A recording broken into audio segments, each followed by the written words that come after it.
Hi students, today we will deal here. So last day we told you about the charge of a body, how we charge an object, and today two or three definitions will do. Then we'll see what are the components of uh, electric circuit. These all things in detail. So let us begin. As you know, let me start first line that the like charges attract, repel, and unlike charges, unlike charges attract. Okay, like charges repel and unlike charges attract. That means there is a force of attraction between positive and negative charged body, and there is a force of repulsion between either two positive charged body or two negative charged body.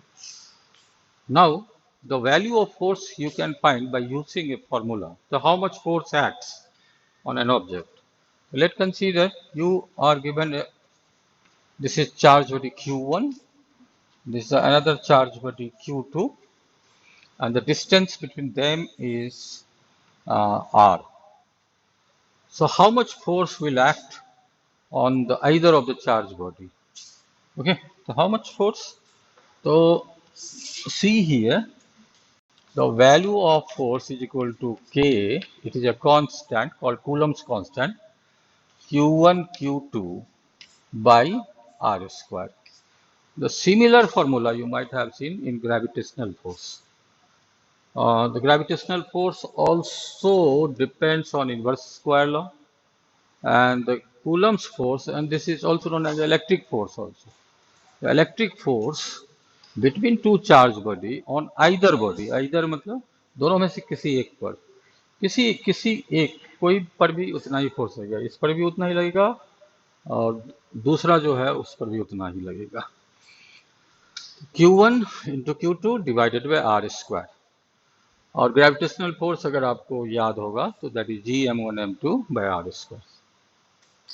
अब आप देखो कि इसमें K का जो value होता है, इसकी वैल्यू आप ध्यान हमेशा रखना, 9 इंटू 10 टू द पावर 9 को newton meter square per coulomb square. This is the unit. 9 into 10 to the power 9 Newton meter square per coulomb square. ठीक है, तो अगर आपको ये पता है कांस्टेंट, तो किसी भी दो चार्ज बॉडी का आप फोर्स बहुत आसानी से निकाल सकते हैं. तो जैसे कि आपको चार्ज पता है कितना चार्ज है और कितनी दूरी पर है, और अगर अगर आप ग्रेविटेशनल फोर्स और इलेक्ट्रिक फोर्स को कंपेयर करोगे तो कोई कंपैरिजन है ही नहीं, ये इतना स्ट्रांग है in comparison to gravitational force. अगर हम रेशियो निकालें दोनों फोर्स का तो F gravitational is to F electrical, that means electric force is equal to 1 is to 10 to the power 36. वो इतना टाइम्स ज़्यादा होता है. This is a strong force you can say. Still it is not strongest force but it is stronger force. यानी gravitational force से इसकी जो comparison है वह 1:2. अगर 1 है ग्रेविटेशनल फोर्स तो 10 टू द पावर 36 कितना जीरो हो जाएगा, एक पे 36 जीरो, उतना टाइम्स ग्रेविटेशनल फोर्स से वो ज़्यादा मजबूत है. तो this is one part.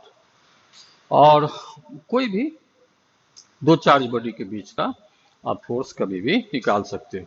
But the only thing that you must know, K you are knowing, K every time it is used there.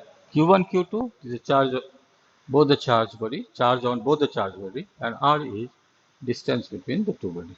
This force will act on either of the body. Either मतलब वो दोनों में से एक, कोई एक, इस पर भी इस पर भी उतना ही फोर्स लगेगा. ओके, सो ये है स्टार्ट पॉइंट. आज जो हम कुछ डेफिनेशन की बात करते हैं, वो डेफिनेशन जरूरी है आपके इस चैप्टर को समझने के लिए। तो पहले हम समझने की कोशिश करें। तो एकदम ध्यान से सोच समझ के ये करना। So this is the formula number 1 that you have to note. Now another is the gravitational potential. The gravitational, sorry, not gravitational, not, it's electric potential. हम लोग ग्रेविटी पढ़ने लगे. It is electric potential. So see there. So electric potential. अब इसकी importance बहुत ज़्यादा है, ये आप एकदम समझ लो। इसकी इम्पोर्टेंस काफ़ी ज़्यादा।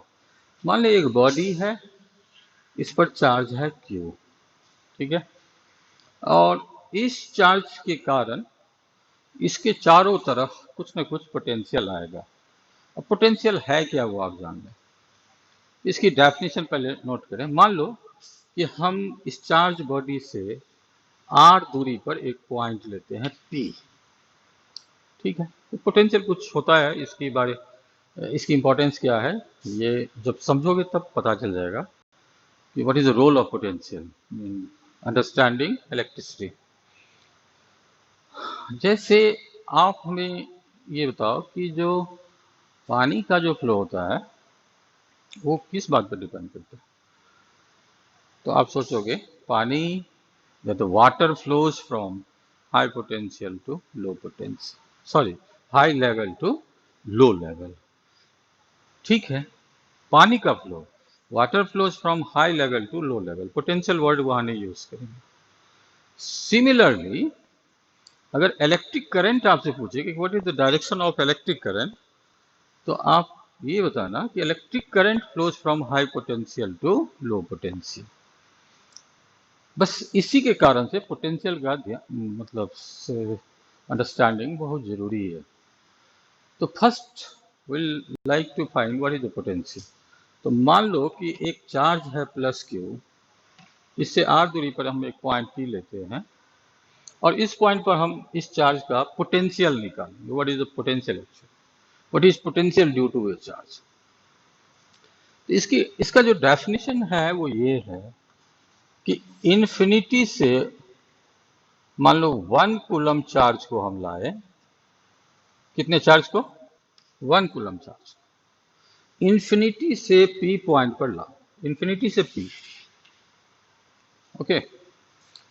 1 कूलम चार्ज को इन्फिनिटी से P पॉइंट पर लाया गया and what ever the work done, जितना भी काम होगा, that is called electric potential at point P, okay.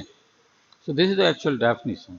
The definition is what, the definition ये है कि यूनिट पॉजिटिव चार्ज को इन्फिनिटी से किसी भी, इसको हम इलेक्ट्रिक फील्ड बोलेंगे, इलेक्ट्रिक फील्ड के किसी पॉइंट में लाने में जो कार्य होता है, इलेक्ट्रिक फील्ड मतलब हुआ कि स्पेस अराउंड ए चार्ज जहां पे उसका इंटरैक्शन एक्सपीरियंस किया जा सके, मतलब इसका प्रभाव वाला क्षेत्र, इस चार्ज का जितना प्रभाव वाला क्षेत्र हो, that is called electric field.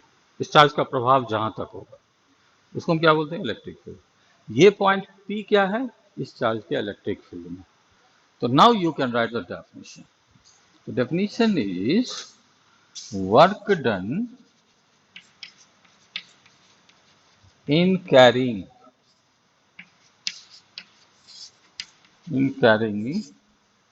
unit positive charge, unit positive charge कहां से, from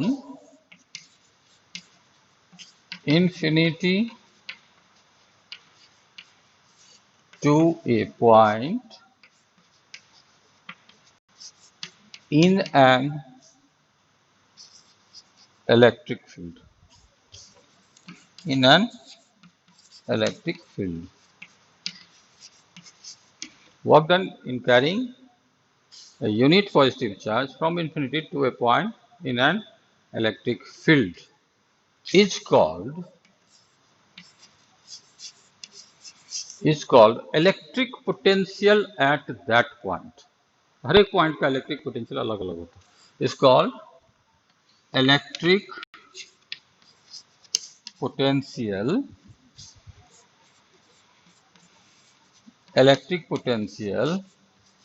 at that point. This is what the definition of electric potential at a point in an electric field. तो ये आप ध्यान रखो, इसमें बहुत ज़्यादा माथापच्ची नहीं करना, लेकिन पोटेंशियल का ज्ञान होना बहुत ज़रूरी है. तो electric potential is work done in carrying unit positive charge from infinity to a point in an electric field. अब इसका फॉर्मूला क्या होता है? तो फॉर्मूला हम लिखा देते हैं कि प्रूफ भी है, लेकिन प्रूफ आपके लेवल में जरूरी नहीं है. तो इलेक्ट्रिक पोटेंशियल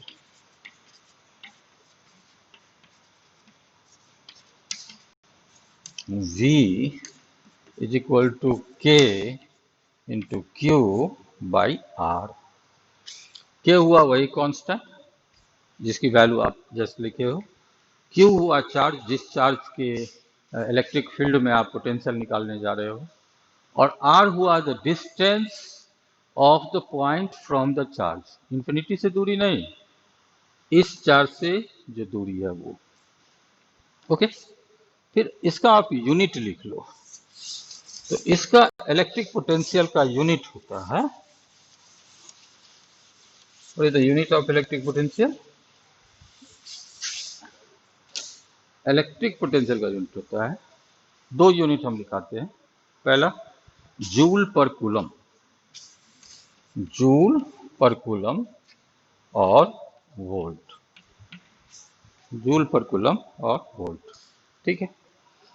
और इलेक्ट्रिक पोटेंशियल क्योंकि वर्क डन है, so it is a scalar quantity. तो ये भी आप लिख लो, it is a scalar quantity, scalar quantity. Okay, ठीक है. अब आप ध्यान दे करके यहाँ पे अच्छा से सोचो और समझो इसको. मान लो सबसे पहले तो आप पोटेंशियल की बात करो. मान लो कि हमारे पास चार्ज क्यू है, एक पॉइंट P लिए, दूसरा पॉइंट है PS. ठीक है. आपसे पूछे कि P और S किस पर इलेक्ट्रिक पोटेंशियल ज्यादा है, तो इसका एक्सप्लेनेशन हम दो तरीका से कर सकते हैं. पहला तरीका क्या है कि वर्क डन 1 कूलम चार्ज को इंफिनिटी से S पॉइंट पर लाएं.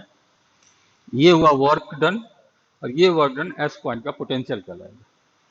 और फिर इंफिनिटी से 1 कूलम चार्ज को P पॉइंट पर लाए, तो ये जो वर्क डन होगा वह P पॉइंट का पोटेंशियल कहलाएगा. तो आप खुद ही समझ लो कि किस में ज्यादा काम करना पड़ेगा.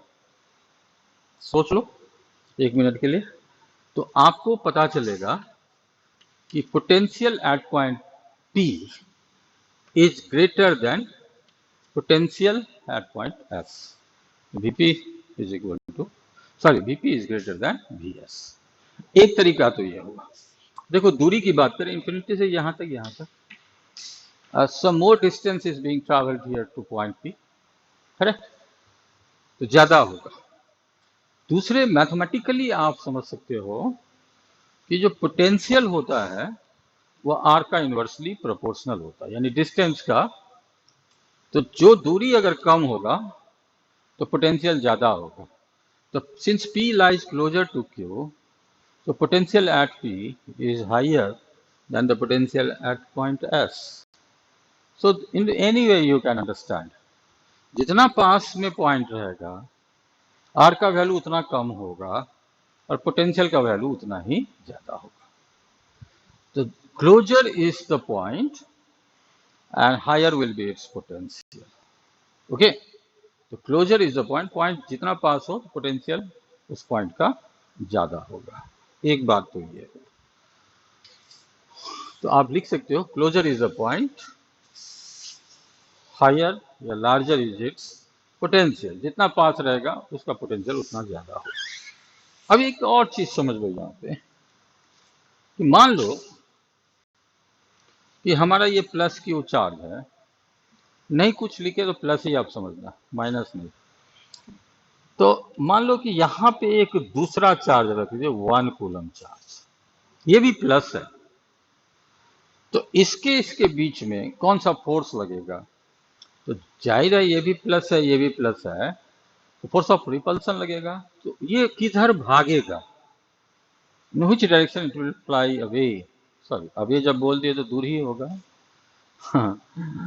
तो ये फोर्स ऑफ रिपल्सन के कारण ये इधर भागेगा, करेक्ट? तो एक्चुअली हम बोलना क्या चाह रहे हैं कि मान लो कि ये पॉइंट है तुम्हारा ए और ये पॉइंट है बी, तो ये जो 1 कूलम चार्ज है ए से बी की ओर जाता है, नहीं क्यों? क्योंकि फोर्स ऑफ रिपल्सन लगेगा, तो रिपेल होकर के ये दूर जाएगा। अब इसी बात को पोटेंशियल के टर्म में बोल सकते हैं कि ये जो प्लस चार्ज है इट गोज फ्रॉम, इस पॉइंट का पोटेंशियल ज्यादा है और इस पॉइंट का पोटेंशियल कम है, तो positive charge moves from high potential to low potential. You right, positive charge moves from high potential to low potential, अपने आप पोटेंशियल टू लो पोटेंशियल, ये एकदम याद रखना। और जो पॉजिटिव चार्ज का मूवमेंट का डायरेक्शन होता है वही डायरेक्शन इलेक्ट्रिक करंट का भी होता है। तो अगर आपको इलेक्ट्रिक करंट का डायरेक्शन पूछे कि वो पोटेंशियल के टर्म में बताओ, तो positive charge moves from high potential to low potential. Similarly you can conclude here that the electric current flows from high potential to low potential because the direction of electric current is along the direction of movement of positive charge. That is called conventional current. तो current के बारे में भी आप लिख लें, electric current also moves from high potential to low potential. Okay, मान लो कि पोटेंशियल में कोई अंतर ही नहीं हो, तो क्या होगा? तो आपने बताना कि पोटेंशियल में अंतर नहीं होगा तो फिर चार्ज फ्लो नहीं होगा, तो इलेक्ट्रिक करंट नहीं होगा। तो पोटेंशियल में जब तक अंतर नहीं होता है तो करंट नहीं फ्लो होगा, लेकिन पोटेंशियल में जो ही अंतर होगा तो करंट फ्लो होगा। इसीलिए आपको एक टर्म मिलेगा potential difference. So this you write down, potential difference. The potential difference you need to flow an electric current. If you are unable to create potential difference, the electric current will not flow. Okay? तो आपको ये चीज बहुत जरूरी चीज है समझने के लिए। तो you right on potential difference. Potential difference, पहले तो इसकी डेफिनेशन बता दें। What is the definition? Actually definition is work done in carrying unit positive charge from one point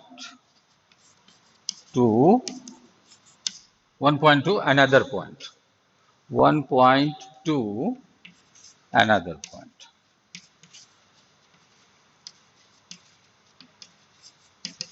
Okay, so potential difference is defined as it is work done in carrying unit positive charge from one point to another point. Okay, so you have to understand. अब इसको अगर आप ऐसे समझो कि मान लो I am giving you some examples and then try to understand. ये डेफिनेशन है कि किसी 1 कूलम चार्ज को एक पॉइंट से दूसरे पॉइंट तक सर्किट में अगर ले जाओ तो जितना वर्क डन करना पड़ेगा उसको हम बोलते हैं potential difference. Now I am giving you few examples and you tell me how you will get potential difference.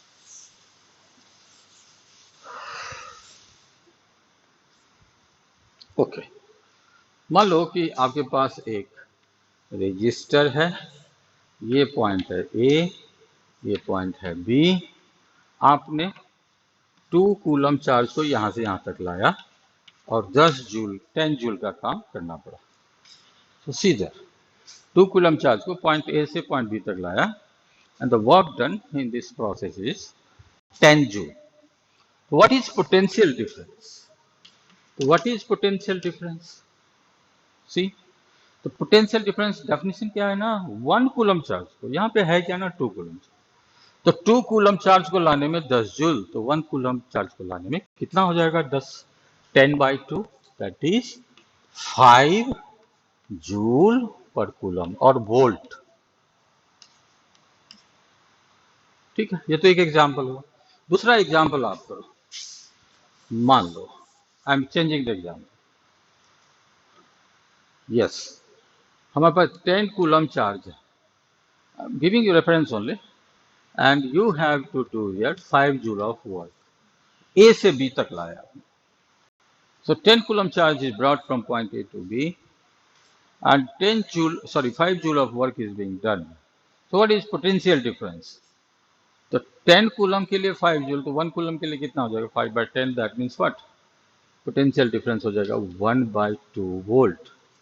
Agree, joule per coulomb. या अब हम एग्जाम्पल नहीं दे, मान लो कि Q चार्ज को लाया गया एंड W वर्क हुआ. Charge Q is brought and W is work done. What is potential difference? सोच लो भाई, बताओ. What is potential difference here? The potential difference V is equal to W divided by Q. Okay. अब इस यही formula है potential difference का. Definition तो आपने नोट कर लिया पहले. W is equal to, sorry, potential difference V is equal to W by Q. Unit बताओ. तो यूनिट हो जाएगा जूल पर कूलम और volt, capital V, volt capital V. Okay, तो ये बहुत इंपॉर्टेंट फॉर्मूला है. अगर उससे हम W निकालने के लिए बोले उसी फॉर्मूला से, तो W बराबर होता है V into Q, potential difference into charge. ये बहुत इंपॉर्टेंट फॉर्मूला है, बहुत जगह आपको काम आएगा इसका.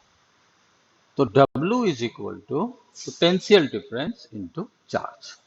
ओके, या अगर आपको पूछे कितना एनर्जी लगा, तो ये भी निकालने का वही फॉर्मूला होगा जो वर्क का फॉर्मूला है, क्योंकि जितना वर्क लगेगा उतना ही तो एनर्जी लगेगा. तो जितना वर्क होगा उतना एनर्जी लगेगा. तो potential difference into charge is the formula of energy required और वर्क डन. तो मेरे ख्याल से आपको थोड़ा बहुत समझ में आ गया होगा. So what is potential difference? Okay, अब हम एक एग्जाम्पल आपसे पूछें, 2 एग्जाम्पल बोलें. You try to understand. मान लो आपके पास एक पॉइंट ए है और यहां पे पॉइंट बी है. ए पॉइंट का पोटेंशियल है 10 वोल्ट और बी पॉइंट का पोटेंशियल है 20 वोल्ट. पोटेंशियल बोल रहे हैं. And 2 coulomb of charge is brought from point A to B. तो आपसे क्वेश्चन पूछ सकता है व्हाट इज एनर्जी रिक्वायर्ड और what is work done in this process. तो बहुत आसानी से आप निकाल सकते हो. अभी बताए ना वर्क डन का डेफिनेशन, वर्क डन का फॉर्मूला. तो work done can be calculated by, tell me the formula actually. So work done can be calculated by multiplying potential difference into charge. तो यहां में प्रॉब्लम क्या है ना, पोटेंशियल दिया हुआ, पोटेंशियल डिफरेंस नहीं दिया हुआ है। तो पोटेंशियल दिया है तो पोटेंशियल डिफरेंस तो मिल ही जाएगा, 10 20 माइनस 10, पोटेंशियल डिफरेंस तो यही है। What is potential difference? 10 volt. What is charge? 2 coulomb. What is work done? तो W is equal to PD into charge. तो आंसर कितना हो जाएगा, डायरेक्ट लिख देते हैं 20 जूल। ठीक है। अगर मान लो टेक्निकली आपसे कोई पूछ दे यहां पर कि यहां पोटेंशियल है 10 वोल्ट और यहां भी पोटेंशियल है 10 वोल्ट, तो what is work done in this case? Now you try to understand what is work done in this case. तो work done in this case is equal to what is potential difference? The potential difference is zero. So if potential difference is zero, the work done will be also zero. It's okay. ये हुआ आपको potential difference के बारे में। और जो last defining term है वो हम बता देते हैं, फिर हम कल आपको एक और वीडियो भेजेंगे इलेक्ट्रिक करंट के लिए, सर्किट के लिए। So you can write here electric current, electric current फटाफट लिख डालो, इलेक्ट्रिक करंट I. ओके।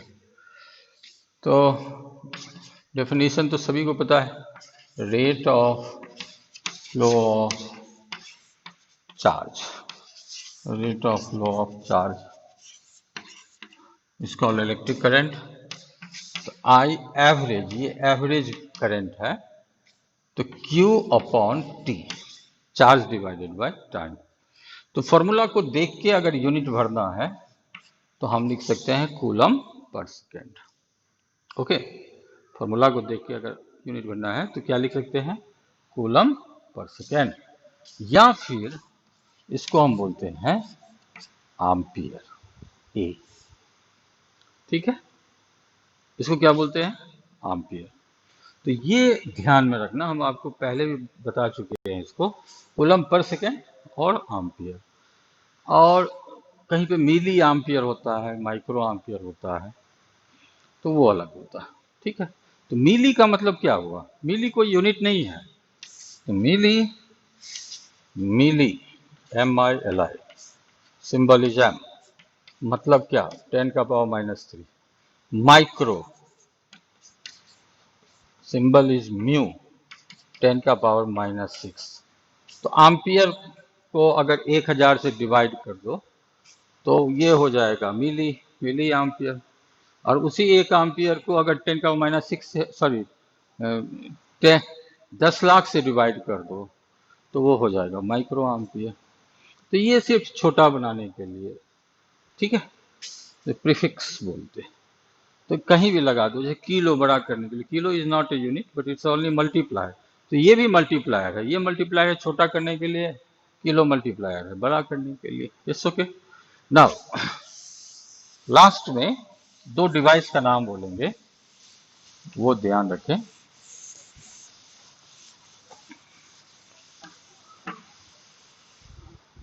पहला है ammeter, ammeter,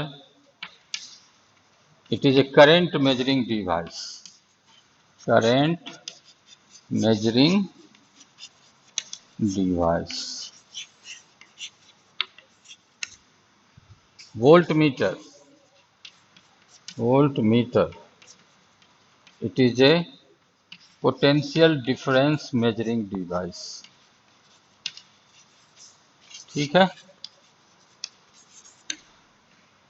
आमीटर जो है इसका कनेक्शन होता है सीरीज में, सर्किट में जब भी जोड़ोगे आमीटर को सीरीज में जोड़ोगे, और वोल्ट मीटर का कनेक्शन होता है पैरेलल। तो ये सारे डिटेल में हम आगे बताएंगे, बट इतना चीज ध्यान में रखिए। एक और टर्म हम लिख देते हैं, वो क्या है, वोल्टामीटर। तो वोल्टामीटर क्या है वो आप ध्यान से देखें। तो voltameter device actually it is a container जिसमें इलेक्ट्रोलाइसिस होता है, उसको हम वोल्टामीटर बोलते हैं। Container in which in which electrolysis takes place. Electrolysis takes place. ये कंटेनर है जिसमें इलेक्ट्रोलाइसिस होता है। तो इतने बेसिक्स ध्यान रखें, फिर हम आपको नेक्स्ट क्लास में सर्किट एलिमेंट्स के बारे में बताएंगे, component of circuit element. Thank you very much.